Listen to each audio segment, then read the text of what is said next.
Gold rate ఎంత పెరిగినా తగ్గేదేలే అంటూ ఉంటుంది. అయినా సరే బంగారంపై మనకు ఉన్న మక్కువ మరింత ఎక్కువ అవుతూనే ఉంటుంది. అవునంటారా? కాదంటారా?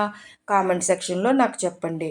గోల్డ్ రింగ్ ఆర్డర్ ఇద్దామని నేను రెగ్యులర్‌గా వెళ్ళే జ్యువెలరీ షాప్‌కి వెళ్ళేసరికి 4 వరుసలతో ఉన్నటువంటి ఈ నల్లపూసల చైన్ కనిపించింది.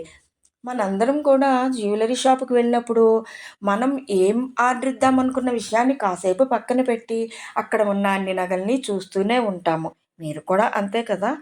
నవరత్నాలు, దానిపైన రూబీ స్టోన్, అన్నిటికి మించి పైన ఉన్నటువంటి ఎలిఫెంట్. ఎంతో అందంగా తయారు చేయబడి ఉన్నటువంటి ఈ లాకెట్‌కి వైట్ పెరల్స్ హ్యాంగ్ అవుతూ చాలా అందంగా తయారు చేయబడి ఉంది. అరౌండ్ 35 గ్రామ్స్‌కైతే వస్తుందటండి. మనకి ఎన్ని రకాల నల్లపూసల గొలుసులు ఉన్నా, ఇంకా కొత్తవి కావాలనిపిస్తూనే ఉంటుంది కదా! ఇంత అందమైన నగ ఎక్కడ అనుకుంటున్నారా? అమలాపురం శ్రీ కృష్ణ సాయి జ్యువెలర్స్‌లోనండి.